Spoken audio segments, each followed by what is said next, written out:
hold on, let me get this straight. So there's no more One Connect box.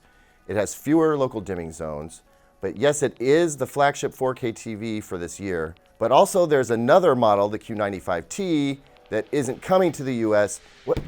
What? Welcome back, everyone. I'm Caleb Dennison, and today we're unboxing and doing basic setup of the Samsung Q90T. And yes, this model number thing, it's a little bit confusing. The Q90R last year was the 4K flagship, but basically what Samsung did was they took some of those features and bumped them up to the Q800T. That's an 8K TV. So the 4K flagship this year has fewer features. In fact, it looks a little bit more like the Q80R that we had last year. That's the shift that we've seen. Not sure what the strategy was there, and I'm really tired of this model number stuff, but at least we know where this TV sits. Now, let's pop it open.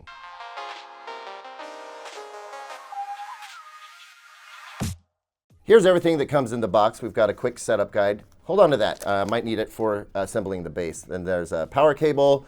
We've also got a remote. Doesn't look too different from prior iterations. Some Bexel batteries, nothing beats a Bexel, a little product literature, and then notably, this is a very stout base. That is definitely over 25 pounds, probably a little bit more, and explains why the box was so stinking heavy. A sandwich bag of screws, and then the plastic component of the base. Yeah, definitely keep the quick start guide because the base installation instructions are different depending on the size of the TV, and you'll want to follow those. We're doing as suggested here. The TV's face down on a table with foam underneath it, so the panel will be fine. And now we just need to get to assembling the base. So here's the easy part. The plastic piece just slides into a couple of slots. We've got 4 different holes here, and then we screw.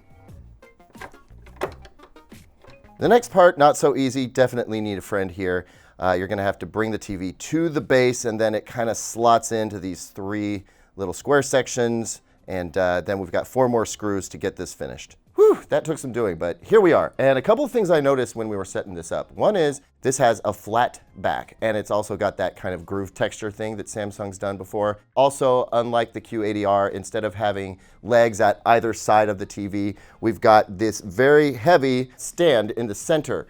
However, I'm not feeling super confident about the stability of this. Definitely put a strap on this so that it doesn't tip over if you're going to use the stand at all. And also on the back, you see these grooves here. That's the cable management.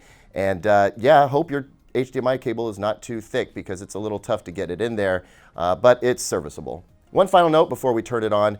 The screen is super glossy, but the anti-glare works pretty stinking well, and that's something that we've noticed in the past. We're going to see how that plays out with the off-angle viewing, though, in just a minute. So we'll power on the TV, and I can tell you right now, being a Samsung TV, it's going to offer to use the SmartThings app on your phone to sort of automate setup. I skipped that. I'm going to go straight to a more conventional setup. Just understand that it'll automatically import your Wi-Fi settings and do some other convenient things. We've got an Ethernet connection, so no need to set up Wi-Fi. Again, terms and conditions, guys. Probably worth taking a second to go through this stuff and make sure that you're not divulging information about your viewing habits and whatnot that you don't want to. For the sake of this, I'm going to go ahead and agree. I really don't want to sign into my Samsung account.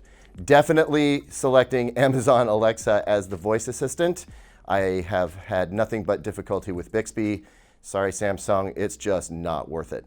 Next, since I've chosen Alexa, it's going to ask me to sign into my Amazon account. And I've done that here. You can skip it if you want to. You don't have to do any of that. We'll go through a Alexa training if you need to. I don't. Moving right along. Put in your zip code, presumably, so that it can download some local programming information. Right now, all I've got connected in here is a Blu-ray player. I'm going to use mostly apps and then some testing equipment later, so this is fine. Next, you get an opportunity to add apps. I'm going to go with what's built in by default and add as needed. Next is an interesting option, intelligent mode. This is basically going to change the sound quality, the brightness, and the volume by looking at the viewing environment and making necessary adjustments. And that's more than just like an auto dim. The idea here is that it wants to change the tone curve based on the brightness in the room so that you maintain HDR highlights and saturation depending on how bright it is. For now, I'm going to skip this, but I will have the opportunity to enable it later. That way I can make a comparison between defaults and intelligent mode. Next, and this again is a Samsung thing, if you want to be able to view your phone on your TV, you can very easily just use the NFC chip inside and tap it to the corner of the screen. Finally, a little bit of a remote test to make sure that everything is working as it's supposed to, and mine is.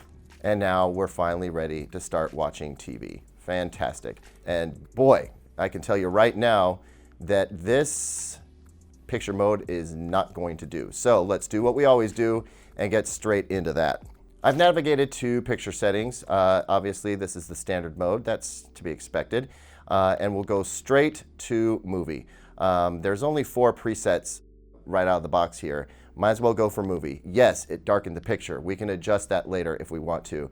The other thing I'm going to go to, and this is always the second thing I do, is find the picture clarity settings, is what Samsung calls it, and basically turn that off. I want to see what the TV's default. This will definitely remove soap opera effect, but it also might have some negative consequences. So we're going to swing back around and explore that later, especially LED clear motion. We're going to talk about that in the full review. And the rest I'm going to leave, I'll leave local dimming set to standard. And again, we'll experiment with some of these deeper picture settings when we get into our full review.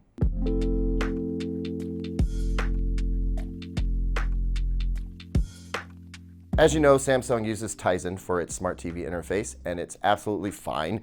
It's very responsive, certainly not hard to drive here. When I click, I get an immediate action. Apps load quickly, that's all fine. As far as first impressions of the picture quality, pretty sure I saw some vertical banding there. I think we might have some panel uniformity problems, but we'll dig into that in the full review.